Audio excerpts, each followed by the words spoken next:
ہادی و رہنما ہمارے علماء، ہو کبھی درپیش جو کوئی مسئلہ، پوچھ لے حاضر ہوں ہم ان کی بارگاہ۔ الحمد للہ رب العالمین والصلاة والسلام علی خاتم النبیین، اما بعد فاعوذ باللہ من الشیطان الرجیم، بسم اللہ الرحمن الرحیم، الصلاة والسلام علیک یا رسول اللہ وعلی آلک واصحابک یا حبیب اللہ، الصلاة والسلام علیک یا نبی اللہ وعلی آلک واصحابک یا نور اللہ۔ مدنی چینل کے ناظرین، پروگرام دارالفتاح اہل سنت میں آپ کو خوش آمدید کہتے ہیں۔ اللہ رب العالمین ہم سب کو دین اسلام کے احکامات سیکھ کر سمجھ کر ان پر عمل پیرا ہونے کی توفیق عطا فرمائے۔ ہمارے پیارے نبی صلی اللہ علیہ وآلہ وسلم کا فرمان عظمت عالی شان ہے، زینوا مجالسکم بالصلاۃ علی فإن صلاتکم علی نور لکم یوم القیامہ۔ اپنی محفلیں مجلسیں مجھ پر درود پڑھ کر آراستہ کرو کہ تمہارا مجھ پر درود پڑھنا قیامت کے دن تمہارے لیے نور ہوگا۔ صلو علی الحبیب صلی اللہ تعالی علی محمد صلی اللہ علیہ وآلہ وسلم۔ ناظرین کرام، ہمارے ساتھ آپ پروگرام میں شامل رہی۔ آج کے ہمارے مہمان مفتی محمد کفیل رضا طاری ہیں، ان کو بھی خوش آمدید کہتے ہیں۔ کیسے مزاج گرامی آپ کے؟ ماشاء اللہ۔ ہمارے پاس کچھ ویڈیو سوالات ہیں، تو بلا تاخیر ہم بڑھتے ہیں اپنے ناظرین کے ان سوالات کی طرف۔ میں نے اکثر دیکھا ہے کہ نمازی کے آگے سے بے دھڑک گزر جاتے ہیں، سمجھاؤ تو برا مانتے ہیں، اس کا کوئی حل بتائیں اور بتائیں کہ اس کا گناہ کیا ہوتا ہے۔ بے دھڑک نمازی کے آگے سے گزر جاتے ہیں، سمجھانے کا طریقہ کیا ہونا چاہیے اس میں؟ اور کبھی ایسا بھی ہوتا ہے کہ ظاہر ہے کبھی انسان غلطی سے بھول سے بھی تیزی کی وجہ سے کہیں کام میں تو نکل جاتا ہے، تو بعد اوقات ایسا ہوتا ہے کہ سامنے والا، اور کبھی کبھی تو ایسے سننے میں آتا ہے کہ نمازی نے نماز بھی توڑ دی اور لڑنے لگ گیا اس سے، یا اس کے، اور وہ سمجھتے ہیں شاید ہماری نماز ٹوٹ گئی ہے۔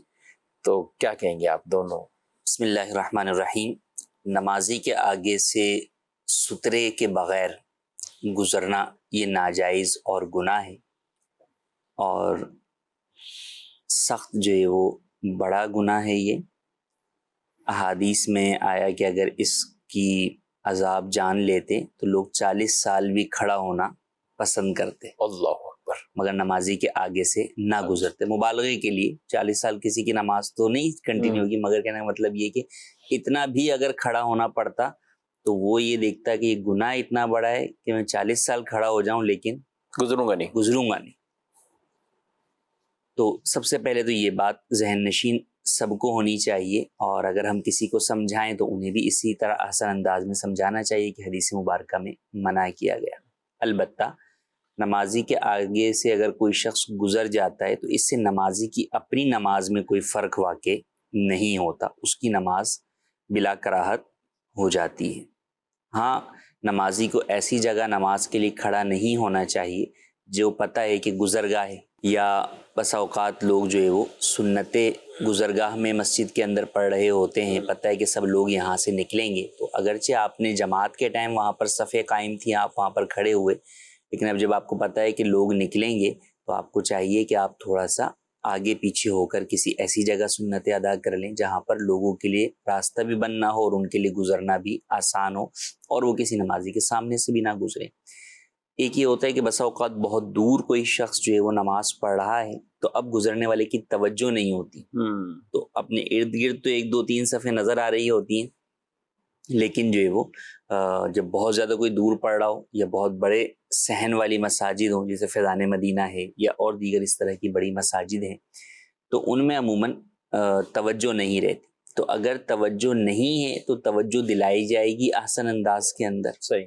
بعض لوگ اس کے لیے مسجد میں چیخنا شروع کر دیتے ہیں کہ او بھائی کیا کر رہے ہو، کدھر سے جا رہے ہو، تو مسجد کے اندر چیخنا بھی منع ہے، چلانا بھی منع ہے۔ جو شخص قصدن نمازی کے سامنے سے گزرے گا وہ گناہگار ہے، لیکن اگر وہ بے دھیانی میں گزر گیا، اس کی توجہ اس طرف نہیں گئی، تو اس کے اوپر گناہ نہیں ہے۔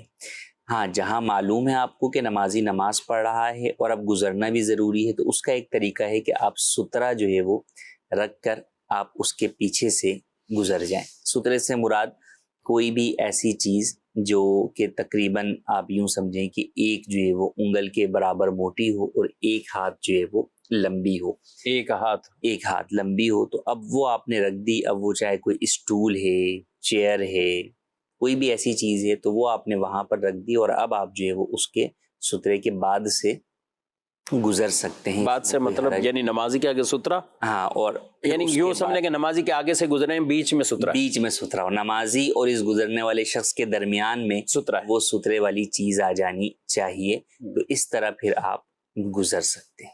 ٹھیک ہے. ایک ہاتھ یعنی 18 انچ تقریباً، جی. 1.5 فٹ 18 انچ کی لمبائی والی کوئی چیز ہو، اور موٹی ایک انگلی کی مثل وہ جو بات چھوٹی گویا کہ چھنگلیاں کہہ لیں، تو اتنی کم از کم وہ چیز موٹی ہو اور 18 انچ لمبائی میں ہو. کئی نمازیوں کو ہم نے دیکھا ہے کہ ایک شخص بیٹھا ہوتا ہے نا تو دوسرا اپنا صرف ہاتھ رکھتا ہی ہوں، یعنی یہ بیٹھا ہوا ہے نماز ادھر پڑھنی تو وہ اس کو کہتے ہیں، تو وہ ہاتھ رکھتے ہیں مسجدوں میں، ایسا کر کے ہاتھ رکھ دیا کہ میں نے اپنا گویا کہ سترا بنا دیا ہے. تو نمازی کو بھی سترا بنا سکتے ہیں، یا اس کا یہ جو ہاتھ ایسے سترا بنا سکتے ہیں، مگر وہی کہ ایسی صورت کے اندر وہ پیچھے نمازی کے سامنے یہ جو آگے بیٹھا ہوا شخص ہے وہ اس کی آڑ میں جو ہے وہ پورا آ جائے، یا پورا نہ آئے تو کم سے کم اس کا ایک حصہ پورا جو ہے وہ آ جائے. تو پھر ایسی صورت میں صرف جو ہے وہ ہتھیلی رکھ دینے سے کہ بھئی وہ نمازی کی سیدھ میں اس کی ہتھیلی آ رہی ہے، تو اس سے سترا نہیں بنے گا. اس سے سترا نہیں بنے گا. کبھی نماز آپ پڑھ رہے ہوتے ہیں، آپ کے بالکل پیچھے کوئی آدمی آ کے نماز پڑھ رہا تھا، اور اب دیکھا تو وہ پیچھے نماز پڑھ رہا ہے. اب آپ تھوڑا سا ادھر سے جا سکتے ہیں، جانا چاہیں تو، یعنی جگہ موجود ہوتی، آگے کوئی اور نمازی نہیں ہے کہ اس میں بھی وہ ڈسٹرب ہو رہا ہو. تو ایسی صورتحال میں یہ کیا کہلائے گا؟ یعنی جی، نمازی کے آگے سے دیکھیں گزرنا منع ہے. گزرنے کا مطلب یہ ہے کہ یہ ایک چیز جو ہے وہ موجود ہے اور یہ شخص یہاں سے آیا اور یہ اس طرف گزر گیا. اور ایک یہ ہے کہ یہ مثال کے طور پہ کپ ہے اور یہ نمازی ہے. تو اب ایسی صورت کے اندر اس شخص کا دائیں ہٹ جانا یا جو ہے وہ بائیں ہٹ جانا، یہ گزرنا نہیں کہلائے گا، یہ جو ہے وہ اس جگہ سے ہٹنا کہلائے گا. ٹھیک. تو اب اگر برابر میں کوئی اور نمازی نہیں ہے تو اس کا رائٹ یا لیفٹ کی طرف ہٹنا یہ منع نہیں ہے، یہ درست ہے. اس سے یہ گزرنے والا گناہ اس کے اوپر لازم نہیں آئے گا. ٹھیک ہے. ہاں، کوئی زیادہ جلدی نہیں تو ہم ان کو بھی مشورہ دیں گے کہ آپ 2 منٹ آپ بھی صبر کر لیں، کیونکہ بعض اوقات لوگ اسے گزرنا سمجھ رہے ہوتے ہیں. لوگ اس کو یہ کہ یار میں نماز پڑھ رہا تھا، وہ اٹھ کے چلا گیا سامنے سے، تو گناہ گار نہیں ہے یہ اگر ہٹے گا. لیکن اگر زیادہ جلدی نہیں ہے تو پھر آپ تھوڑا سا صبر کر لیجئے. اور کبھی کبھی ایسا بھی ہوتا ہے کہ وہ ایک نمازی کے آگے سے تو ہٹنا ہی کہلاتا ہے، لیکن دیگر اور کئی نمازی ہوتے ہیں پیچھے، بالخصوص جب بڑی مساجد کی جیسے ہم نے گفتگو کی کہ بڑی مساجد میں تو عام علاقوں میں بھی یا مارکیٹ میں بھی جو بڑی مسجدیں ہوتی ہیں، لوگوں کو وہاں جلدی بھی بہت زیادہ ہوتی ہے، اور وہاں دیکھا کہ سترے بھی کم ہوتے ہیں. اس کی وجہ ہے کہ یہ ہوتی ہے کہ نمازی زیادہ ہوتے ہیں، نمازی صفیں بھی زیادہ ہوتے ہیں، اور مارکیٹ کی مساجد بسا اوقات چھوٹی مسجدیں بھی ہوتی ہیں. جی ہاں. یہ وجہ ہوتی ہے کہ اس کے اندر وہ جگہ جگہ سترا رکھنے سے بھی ان کو پرابلم ہوتی ہے کہ نمازیوں کی نماز صف بندی میں پرابلم آتی ہے. اور واقعی آپ نے کہا کہ وہاں عام طور پہ مارکیٹ کی مساجد کے اندر لوگوں کو جلدی نکلنے کی جلدی بہت نکلنا ہوتا ہے، جو ہے وہ دکان پر جو ہے وہ فوراً پہنچنا ہے، تو وہاں یہ زیادہ ہوتا ہے کہ لوگ جو ہے وہ اس بات کا خیال نہیں رکھ پاتے اور وہ نمازی کے آگے سے گزر رہے ہوتے. بہرحال احتیاط کرنی چاہیے. اور گھروں کے اندر جب خواتین نماز پڑھ رہی ہوتی ہیں تو اس وقت بچے بھی وہ کوئی کم نہیں ہوتے، بچے بھی کبھی کیا کر رہے ہوتے. کیا جیسے ہم نے بیان کیا کہ گزرنے والے کی وجہ سے نمازی کی نماز میں تو خلل واقع نہیں ہوگا، یعنی اس میں کراہت نہیں آئے گی. البتہ ایسی جگہ خواتین کا یا کسی کا بھی نماز پڑھنا جو کہ پتہ ہے کہ بھئی بچے آگے سے پیچھے سے جب گزریں گے تو انڈرسٹوڈ سی بات ہے کہ نمازی کی توجہ جو ہے وہ بٹے گی، تو خشوع و خضوع کے اندر خلل واقع ہوگا. تو اس اعتبار سے بھی جو ہے وہ ایسی جگہ جہاں پتہ ہے بچے بھاگم دوڑ کر رہے ہیں وہاں پر اس وقت نماز نہ پڑھی جائے.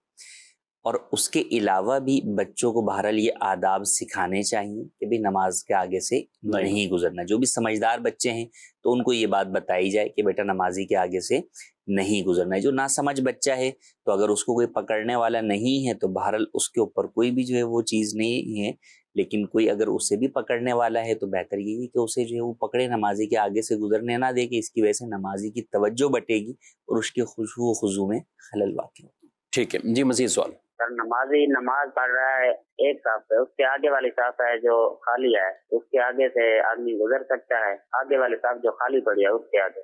جی، یعنی یہ شاید بعض لوگ جو ہے وہ ایک صف یا بعض لوگ 3 صف کے بارے میں یہ سمجھتے ہیں کہ بھئی وہ اگر خالی پڑی ہوئی ہے تو اس کے آگے سے گزر سکتے ہیں۔ تو عام مساجد کے اندر یہ حکم نہیں ہے، آپ جو ہے وہ 10 صف کے بعد بھی سے بھی نہیں گزر سکتے۔ جو بڑی مساجد ہیں جیسے مسجد الحرام شریف ہے، مدینہ منورہ میں مسجد نبوی شریف ہے، یہ وہ مساجد ہیں جن کا حکم جو ہے وہ میدان یا صحرا کا حکم میں آتی ہیں۔ شرعی طور پہ اس کا جو بنیاد بیان کی گئی ہے وہ یہ کہ اگر ایک شخص جو کہ خشوع و خضوع کے ساتھ نماز پڑھے تو عموماً جو اس کی حد نگاہ ہوتی ہے کہاں تک پھیلتی ہے تو اس کے بعد سے گزر سکتے ہیں، لیکن یہ عام مساجد میں نہیں۔ یہ مکہ مدینہ میں جیسے بیان کیا، مسجد الحرام، مسجد نبوی شریف میں، یا کسی جگہ میدان کے اندر ہو رہی ہو جماعت، تو وہاں یہ حکم ہے کہ آپ، اور وہ تقریباً جو مقدار بنتی ہے وہ 3 صف تقریباً بنتی ہے، تو اس کے بعد سے گزر سکتے ہیں، وہاں بھی 1 یا 2 صف کے بعد سے آپ نہیں گزر سکتے۔ تو یہ مسئلہ وہاں کے لیے ہے۔ عام ہمارے یہاں پر شہروں میں جو مساجد ہوتی ہیں وہاں پر اس کی اجازت نہیں ہے، آپ 10 صف کے بعد سے بھی نہیں گزر سکتے بغیر سترے کے۔ ہاں سترہ رکھ کر آپ 1 صف کے بعد سے بھی گزر سکتے ہیں۔ ذہن بن جائے نا، احتیاط کرنی ہے اور یہ سب چیزیں، یعنی یہ جو کام آپ ان میں مسجد کبیر کے حوالے سے جی۔ کہ جو مسجد کبیر ہے، یعنی یوں ناظرین کرام یوں سمجھیں کہ اگر کوئی شہر کراچی میں رہنے والا ہے تو شہر کراچی میں مین اگر فیضان مدینہ ہی ہے، یہ بھی مسجد کبیر کے، یعنی ہے بہت بڑی مسجد ہی ہم کہیں گے، لیکن جو فقہا نے خاص طور پر جو اصطلاح ایک مسجد کبیر کے حوالے سے بیان کی ہے کہ اس طرح کوئی اتنی بڑی وہ مسجد ہو جسے صحرا اور میدان کے حکم میں لیا گیا، تو یہ مسجدیں اس میں نہیں ہیں۔ مطلب یہاں فیضان مدینہ کراچی ہے، اسی طرح بولڈن مارکیٹ میں میمن مسجد ہے۔ اچھا پنجاب کی بات کریں، داتا دربار پہ جو مسجد ہے، اس طرح اور بھی بڑی بڑی مساجد ہیں، تو ان کو مسجد کبیر کے حکم میں نہیں لیا گیا کہ یہ 3 صفوں کے بعد سے گزرنے کی اجازت دی گئی ہو۔ یہ حرمین طیبین یا صحرا میدان وغیرہ میں کوئی اگر نماز پڑھ رہا ہے۔ کفیل صاحب آپ نے 3 صفوں کی بات کی، تو وہاں تو بس یعنی یہ تو میرا خیال ہے 1 صف اور 1 صف کے بعد اوقات تو وہ نمازی ڈر رہا ہوتا ہے کہ یہ تو میرے کو ٹکر مار کے ہی جائیں گے، یہ سامنے سے نکلیں گے بھی اور یہ اس طرح کر کے جائیں گے۔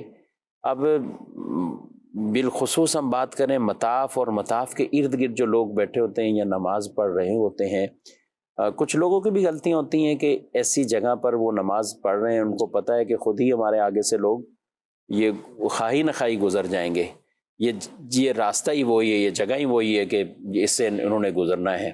مین جو پیچھے مسجد ہے، مسجد حرام شریف کا جو ایریا ہے، اسی طرح مسجد نبوی شریف کا جو ایریا ہے، تو وہاں کم چانس ہوتے ہیں، وہاں بھی گزرتے ہیں لیکن کم چانسز پھر بھی۔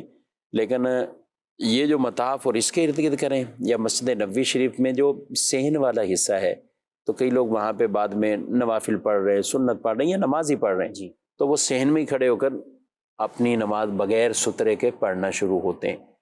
ابتلا بہت ہے، لوگ بہت مشکل ہے کہ اصل یہ کہ لوگوں کی توجہ نہیں ہے، اور عام طور پر جیسے ہمارے سائل نے بھی بات کی تھی کہ بھئی لوگ سمجھتے نہیں ہیں یا انہیں سمجھائیں کیسے۔ عموماً میری جو اپنی رائے ہے وہ یہ کہ ہمارے ہاں شہروں کے اندر ایسا نہیں کہ لوگ نمازی کے سامنے سے گزرنے کو گناہ نہ سمجھتے، لوگ اسے برا ہی سمجھتے ہیں۔ ہاں ویسے کوئی توجہ نہ دے، دھیان نہ دے، وہ ایک جدا بات ہے، لیکن عام طور پر یہ معاملہ جو درپیش ہوتا ہے نا، جس کو لوگ گناہ نہیں سمجھ رہے ہوتے اپنے تئیں، اپنے گمان میں اسے گناہ، وہ یہ مسجد الحرام شریف اور مسجد نبوی شریف کے اندر ہوتا ہے کہ وہاں لوگ بے دھڑک جو ہے وہ گزر رہے ہوتے ہیں اور وہ سمجھتے ہیں کہ جناب کوئی گناہ ہی نہیں۔ کتنی احتیاط کی ضرورت ہے۔ حالانکہ وہاں وہی بات کہ 1 گناہ مسجد الحرام شریف میں 1,00,000 گناہ کے برابر ہے، تو وہاں احتیاط کرنی چاہیے۔ خاص طور پہ اگر آپ خود طواف کر رہے ہیں، طواف جب تک آپ کر رہے ہیں تو عبادت ہے طواف، تو وہ نمازی کے آگے سے طواف کرنے والا گزر سکتا ہے، لیکن جب آپ کا طواف مکمل ہو گیا اب اس کے بعد آپ نے نکلنا ہے باہر، تو اب آپ بھی جو ہے وہ نمازی کے آگے سے نہیں گزر سکتے۔ تو اب اس میں احتیاط کرنی کہ آپ 7واں چکر تھوڑا سا اپنا جو ہے وہ یا تو بڑا کر لیں کہ جناب وہ پھر آپ جو ہے وہ چکر لگاتے ہوئے ہی تھوڑا سا دور سے ہوتے ہوئے گزریں کہ جب آپ آخری اس پر پہنچیں حجر اسود آخری پھیرے کے ختم کرنے کی طرف، تو آپ ایسی جگہ پر ہوں کہ مسجد الحرام شریف کا جو حصہ ہے مطاف کے بعد والا، یا تو آپ اس جگہ پر جو ہے وہ نکل جائیں، ورنہ پھر بہرحال آپ کو احتیاط کرنی ہوگی کہ نمازی کے آگے سے نہیں گزرنا ہو۔ جی بالکل، اور احتیاط جو کرتے ہیں تو اچھا اس میں بھی آپ دیکھیں راستے جب ختم ہوتا ہے نا تو اب لوگ کیا کرتے ہیں کہ وہ مقام ابراہیم پر نفل پڑھنے کے لیے وہ ادھر ہی آتے ہیں، اور وہیں اکثر لوگ نماز بھی پڑھ رہے ہوتے ہیں، اور وہ وہیں جو ہے وہ ان کے آگے سے گزرتے ہوئے جو ہے وہ جا رہے مقام ابراہیم پہ پڑھیں گے یا اس کے ساتھ ہی تھوڑے بیٹھے ہوں گے، تو یہ یہیں شروع کر دیتے ہیں، وہی وہ حصہ جو ہے وہ پورا کعبہ شریف کی دیوار والا، باب کعبہ والی دیوار والا نفل پڑھنے ہوتے ہیں، ہاں، اور وہیں پر ہی عموماً یہ گناہ لوگوں سے سرزد ہو رہا ہوتا ہے کہ وہ دوسرے نمازیوں کے آگے سے گزر کے جا رہے ہو۔ چلے مفتی صاحب سے میرا سوال یہ ہے، مسجد کے اندر اذان دینا کیسا؟ جی مسجد میں اذان دینا، لوگوں کو سوال تو عجیب سا لگے گا، یار مسجد ہے تو بنی نماز کے لیے، تو مسجد میں اذان دینا کیا کہیں گے آپ؟ اذان جو ہے وہ مسجد میں ان معنوں میں کہ جو عین مسجد ہوتا ہے اس میں اذان دینا ممنوع ہے، مکروہ ہے۔ ہاں مسجد کا جو احاطہ ہوتا ہے، چار دیواری ہوتی ہے، اس کے اندر بعض جگہ ہوتی ہیں جو کہ فنائے مسجد کہلاتی ہیں یا خارج مسجد بھی ہوتی ہیں، تو وہ اگرچہ عرف عام میں تو وہ مسجد ہی کہلاتی ہے۔ جیسے مینارہ کو کوئی بھی مسجد سے باہر نہیں گئے گا، مینارہ مسجد کے اندر ہی بنتا ہے، لیکن وہ فنائے مسجد ہوتا ہے۔ اذان مینارے پر دی جاتی تھی پہلے، اب بھی جو بسا اوقات بلکہ کئی جگہوں کے اوپر جو مائک روم ہوتا ہے وہ فنائے مسجد کے اندر واقع ہوتا ہے، تو وہاں پر اذان دینے میں کوئی حرج نہیں ہے۔ عین مسجد کے اندر اذان دینا، وہ چاہے پنجگانہ نمازوں کی اذان ہو، چاہے جمعے کی جو اذان ثانی ہے وہ ہے جو کہ خطیب کے سامنے دی جاتی ہے، ان سب کا حکم یہی ہے کہ عین مسجد میں دینا مکروہ ہے۔ جمعے کی اذان ثانی میں لوگوں کے ذہن میں یہ ہوتا ہے کہ بھئی خطیب کے سامنے دینی ہے، ہاں وہ دروازے پہ کھڑے کر کے دے دیتے ہیں، تو اب وہ خطیب کے سامنے جو دینی ہے تو بعض جگہ پر تو پہلی صف کے اندر ہی وہ کھڑے ہو کر دے رہے ہوتے ہیں، بعض جگہ جو ہے وہ پیچھے کی طرف دے رہے ہیں لیکن وہ دے رہے دروازے کے اوپر ہی کھڑے ہیں۔ اچھا وہ لوگوں کے بھی اپنے اپنے ذہن میں چیزیں ہوتی ہیں کہ بھئی یہ جو چوکھٹ ہے نا یہ خارج ہے، یہ جو ہے وہ مسجد کا حصہ نہیں ہے، تو ایسا نہیں ہے، وہ بھی جو ہے وہ عین مسجد ہی ہے۔ ہاں اگر واقعی آپ کی مسجد کا جو صحن ہے یا برآمدہ ہے وہاں عین مسجد کی نیت نہیں کی گئی اور وہ فنائے مسجد ہے تو پھر ٹھیک ہے، ایسی صورت کے اندر آپ وہاں پر کھڑے ہو کر نماز اذان دے سکتے ہیں۔ ٹھیک ہے۔ اب یہ جو نئی مسجدیں بن رہی ہوتی ہیں یا وسعت جہاں پہ ہوتی ہے نا، تو وہاں ایک سب چیزوں کا اہتمام ہو رہا ہوتا ہے جی کہ بھئی امام صاحب کا کوئی حجرہ ہے، کوئی آفس ہے، اسی طرح ان کی رہائشیں ہیں، خادمین کے کمرے ہیں، یہ سب چیزوں کے اہتمام ہوتے ہیں، اذان خانے بھی اس میں بنے ہوتے ہیں الگ سے کمرے۔ لیکن جو کہیں کہ پہلے کی بھی کئی مسجدیں بنی ہوئی ہیں اور یا جگہ کی ایسی تنگی ہوتی ہے کہ وہ پوری مسجد کے ایک ایریا آ رہا ہوتا ہے، تو اب ان میں ظاہر ہے آپ کو احتیاط کرنی، شرعی مسئلے پر عمل کریں گے تو کوئی نہ کوئی راہ نکل آئے گی، ایک بات تو یہ۔ دوسرا یہ کہ آپ نے کسی سے جھگڑنا نہیں ہے، آپ کے اگر محلے کی مسجد میں یا کہیں بھی ایسا، تو جو ایک آسن انداز ہے، جو طریقہ کار ہے، اگر تو آپ دارالتحریر سنت سے کوئی فتویٰ تحریر لے کر وہاں کے جو نمائندے ہیں یا جو بھی کمیٹی کے اراکین ہیں، اسی طرح امام صاحب وغیرہ، تو ان کو وہ تحریر پیش کر دیں۔ دوسرا یہ کہ یہ مسئلہ ایسا نہیں ہے کہ اس کے اوپر کوئی جنگ کھڑی کر دیں اور اس کے اوپر مسجدوں کے معاملات وہ اس طرح کریں، ایسا نہیں کرنا ہے بالکل بھی، کیونکہ بعض ایسے بھی ہوتے ہیں کہ پھر انہی چیزوں کو لے کر وہ بہت سے مسجدوں کے اندر شور شرابہ، لڑائی جھگڑا یا اس نوبت میں آپ کا کام ہے سمجھا دیا، بول دیا، اب اس سے مزید آپ آگے نہیں بڑھنا چاہیے۔ کیا کہیں گے آپ اس میں؟ یعنی ظاہر مسجدوں میں مساجد کے کئی معاملات کے اندر اصل میں بات یہی ہے کہ بعض لوگ ایسے افراد کے ہاتھ میں مسجد کی جو ہے وہ انتظامیہ جو ہے وہ ہوتی ہے کہ وہ چیزوں سے ناواقف ہوتے ہیں، تو اس کا بہتر طریقہ یہی ہے کہ آپ امام صاحب سے جو ہے وہ بات کریں، تو عموماً جو ہے وہ امام جو ہے وہ عالم دین ہوتے ہیں، نہ بھی ہوں تو کم از کم جو ہے وہ سمجھدار ہوتے ہیں، ان کو آپ فتویٰ جو ہے وہ دکھا دیں، تو امید ہے کہ ان کے ذریعے سے جو ہے وہ اس چیز کی اصلاح آسانی سے ہو سکے گی۔ تو یوں چیز کی جائے۔ پھر اس کے اندر ان باتوں کا بھی خیال رکھیں کہ آپ اپنی مرضی سے کوئی رد و بدل مسجد کے اندر نہیں کر سکتے، ایسا نہیں ہے کہ جناب جو عین مسجد ہے تو آپ بولیں چلیں جناب فنائے مسجد میں بولا تھا اب جو ہے نا فنائے مسجد کر دیتے ہیں، اس جگہ کو ہم فنائے مسجد بنا دیتے ہیں۔ تو جو پرانی مساجد ہیں وہ جو ہیں سو ہیں، اب ان میں کوئی تبدیلی ان معنوں میں نہیں ہو سکتی کہ عین مسجد فنائے مسجد بن جائے۔ تو فنائے مسجد تو عین مسجد کے اندر داخل ہو سکتا ہے، لیکن عین مسجد بہرحال جہاں پر بھی ہو گیا وہاں پر عین مسجد ہی رہے گا۔ اور یہ ایک بہت اہم مسئلہ ہے کہ جب تعمیرات ہوتی ہے نا، مسجد کی تعمیر نو ہوتی ہے، تو وہاں پر کئی دفعہ ایسا ہوتا ہے کہ بہت ساری وہ جگہ جو پہلے نماز کے لیے مختص تھی، اب اس کو جو ہے وہ ہٹا کر سائیڈ میں کر دیا جاتا ہے کہ نہیں جناب توسیع کر رہے ہیں، تو اب یہ والا پرانا حصہ جو ہے نا اس جگہ پر وضو خانے بنا دیتے ہیں، یا یہاں پر جو ہے وہ ہم مائک روم بنا دیتے ہیں، یا اور کوئی اس طرح کا اسٹور بنا دیتے ہیں۔ تو یاد رکھیں کہ اس کی ہرگز اجازت نہیں ہے۔ جو جگہ نماز کے لیے مختص ہو گئی وہ ہمیشہ اب نماز کے لیے ہی مختص رہے گی، اسے آپ وضو خانہ یا مائک روم یا اسٹور روم وغیرہ نہیں بنا سکتے۔ یہ بہت اہم بات ہے۔ اور جب بھی مسجد لوگ شہید کرتے ہیں تو اس کے بعد ان کی پلاننگ چینج ہو رہی ہوتی ہے، اور کئی جگہوں پہ بعض اوقات وہ اپنا ذہن بنا لیتے ہیں، مسجد ادھر بنا رہے ہیں، وضو خانہ ادھر بنا رہے ہیں، کہ یہ جگہ جو پہلے ہماری مسجد تھی ادھر واش روم بنا دیتے ہیں، وضو خانہ بنا، بھلے ایک اچھی نیت سے ہی وہ کر رہے ہیں کہ نمازیوں کو سہولت ہے یہ وہ، لیکن یہ ایک دینی شرعی مسائل ہے۔ ظاہر ہے وہ اگر کونا ہی اگر مسجد تھا، عین مسجد تھا، تو ظاہر ہے اس کو آپ ختم نہیں کر سکتے، کہ یعنی یہ کہ اس کو ہم وضو خانہ بنا لیں اور یہ بقیہ ہم سب وہ مسجد بناتے ہیں۔ وسعت کر رہے ہوتے ہیں بعض اوقات، آگے پیچھے دائیں بائیں کے کوئی مکان خرید کر، جگہیں خرید کر زمین میں وسعت کر رہے ہوتے ہیں، اچھی بات ہے، لیکن وسعت کریں، ایسا نہیں کہ جو پہلے سے مسجد ہے اس کو ختم کریں۔ ختم کرنے سے مراد یعنی اس پر کچھ اور بنا دیں، جیسے ابھی وضاحت کی، کمرے بنا دیے، رہائش بنا دی، یا ویسے ہی آپ نے کہا کہ ہم نے اس کو اسٹور روم بنا دیا، اس کو وضو خانہ بنا دیا، اس کو کچھ اور بنا دیا، یہ سب چیزیں اس جگہ پر نہیں ہوں گی۔ اور یہ مسائل بھی جو ہم بیان کر رہے ہیں اس کے لیے بھی ناظرین کرام خود جو عام ہمارے دیکھنے والے وہ ڈائریکٹ کسی سے ان معاملات میں نہ الجھیں، بلکہ ان کو دینی رہنمائی لینے کے لیے بتائیں۔ دارالتحریر سنت کے نمبرز وہ آپ اپنے پاس رکھیں، اگر تو آپ کے علاقے میں، شہر میں یا قریب ہی کہیں دارالتحریر سنت موجود ہے، بلکہ میں کہوں گا کہ مساجد کے جو بڑے بڑے یہ کام ہیں تو آپ تحریری فتاوی جات اس کے لیں اور اپنے پاس ایک فائل میں لگائیں۔ ہو سکتا ہے آپ درست ہی کر رہے ہو لیکن لوگ اسے غلط سمجھ رہے ہیں، غلط سے تعبیر کر رہے ہیں، تو آپ کی فائل میں وہ فتاوی جات ہوں گے تو انشاءاللہ یہ آپ کے لیے مفید ہوں گے۔ دوسرا یہ کہ یہ نمبر ہیں اپنے پاس رکھ لیجئے، ان نمبرز پر وہ آپ شرعی رہنمائی لیں گے تو انشاءاللہ اس کے بھی فوائد حاصل ہو گئے اور غلطی کے چانس کم سے کم انشاءاللہ ہو جائیں گے۔ اللہ کرے کہ بغیر کسی غلطی کے ہی ہم یہ کام کرنے والے بن جائیں۔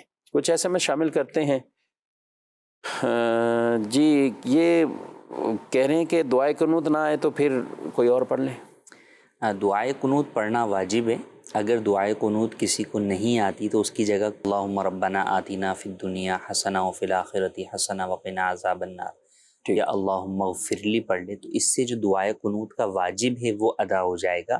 البتہ چاہیے یہ کہ بہرحال سیکھنے کی کوشش کرے جلد از جلد، تاکہ جو احادیث میں وارد دعائے قنوت ہے وہی پڑھنے کی عادت بنائے۔ زمانے کو برا کہے، بھلائی کا زمانہ ہی نہیں ہے، بہت برا زمانہ آ گیا ہے، ایسا کیا کہیں گے آپ؟ زمانے کو برا کہنے سے حدیث پاک میں منع کیا گیا، حدیث قدسی کے اندر منع کیا گیا، فرمایا کہ میں زمانہ ہوں۔ اللہ پاک نے ارشاد فرمایا، یعنی اللہ پاک کے حکم سے ہی زمانے میں سارے چیزیں جو ہے وہ وقوع پذیر جو ہے وہ ہوتی ہیں، سب چیزوں کے پیچھے حکم الہی ہوتا ہے، تو لہٰذا زمانے کو برا نہیں کہنا چاہیے۔ ہاں یوں بسا اوقات کہا جاتا ہے کہ یار لوگ جو ہے وہ اس زمانے کے برے ہیں، زمانے کے لوگ ایسے، وہ ایک الگ بات ہے، لیکن زمانے کو برا کہنے سے حدیث پاک نے منع کیا ہے۔ کہتے ہیں کہ ناخن پر خواتین کوئی بلیک کلر اس طرح کا کوئی لگا سکتے ہیں؟ ناخن کے اوپر کوئی بھی کلر لگاتے ہیں یا نیل پالش لگاتے ہیں تو انڈرسٹوڈ سی بات ہے کہ وہ کلر اگر جرم رکھتا ہے، ایک ہے مہندی لگانا جو کہ جرم نہیں رکھتی، مہندی صرف کلر چھوڑتی ہے، تو اس میں حرج نہیں، لیکن اگر کوئی بھی آپ کلر لگاتے ہیں تو کلر نیل پالش کی طرح ہی ہوگا کہ اس کا جرم اپنا جو ہے وہ جم جائے گا، تو اب وہ آپ کے ناخن تک وضو غسل میں پانی نہیں پہنچنے دے گا، تو آپ کا وضو غسل نہیں ہوگا، تو لہٰذا اس کی اجازت نہیں۔ ٹھیک ہے، مزید سن۔ میرا آپ سے سوال ہے کہ نماز قصر واجب ہو گئی ہے، اب جو امام صاحب ہے وہ مقامی ہے اور میں اس کے پیچھے جماعت میں نماز پڑھ رہا ہوں، تو کیا مجھے پوری نماز پڑھنی پڑے گی امام کی اتباع میں یا قصر کرنی ہوگی؟ اس بارے میں ارشاد فرمائیے گا۔ واجب تو انہوں نے نماز کا حکم سنا ہے کہ قصر کا واجب ہو جاتی ہے، جی، تو امام صاحب کے پیچھے بھی آپشن؟ جب آپ مقیم امام کے پیچھے نماز مسافر ادا کرے گا تو وہ پوری نماز ادا کرے گا۔ اب وہ امام کے پیچھے آدھی نماز ادا نہیں کرے گا یا 2 رکعت پہ سلام نہیں پھیرے گا، بلکہ پوری ہی پڑھے گا۔ ہاں، اس کے برعکس اگر ہو کہ امام مسافر ہو اور مقتدی مقیم ہو، تو اب ایسی صورت میں مسافر امام جو ہے وہ 2 رکعت ہی پڑھے گا، اور 2 رکعت پہ سلام پھیرنے کے بعد وہ اعلان کر دے گا کہ بھئی میں مسافر ہوں، تو جو مقیم لوگ ہیں وہ اپنی نماز مکمل ادا کریں۔ نماز کے شروع میں بھی اعلان کر دے اور جب سلام پھیرے تو اس وقت بھی اعلان کر دے۔ لیکن اگر امام مقیم ہے اور مقتدی مسافر ہے تو مقتدی اپنی نماز اس کے پیچھے پوری ہی ادا کرے گا۔ ٹھیک ہے، مزید سوال؟ اگر ہم سفر کرتے ہیں، سفر کے دوران اگر ہماری نماز قضا ہو جاتی ہے تو ہم گھر لوٹنے کے بعد وہ قصر نماز پوری پڑھیں گے یا جو ہے آدھی نماز پڑھیں گے؟ جی، حالت سفر میں جو نماز آپ کی قضا ہوئی، یعنی جب کہ قصر آپ پر واجب ہو چکا تھا، تو اب اگر آپ اپنے گھر آ کر بھی وہ نماز ادا کریں گے تو وہ 2 رکعت ہی ادا کریں گے، یعنی قصر ہی ادا کریں گے۔ اسی طرح آپ جو ہے وہ سفر کے اندر ہیں اور آپ فارغ ہیں، آپ سمجھتے ہیں کہ یار میں یہاں پہ اپنی قضا نمازیں ادا کر لوں جو کہ میری شہر میں رہتے ہوئے جو ہے وہ چھوٹی تھی، تو یہاں پر آپ وہ نمازیں اگر قضا کریں گے تو 2 نہیں قضا کریں گے بلکہ 4 رکعت ہی آپ جو ہے وہ قضا کریں گے۔ تو جس حال میں نماز قضا ہوئی ہے اس حال کا اعتبار ہوگا، اگرچہ آپ ادا دوسرے حال میں کر رہے ہیں۔ ٹھیک ہے، یعنی جب نماز کا آخری وقت جی، وہ آپ کو سفر میں گزرا تو اب اس کی جب قضا آپ کہیں بھی کر رہے کرا کر جو ہے نا وہ گزرا۔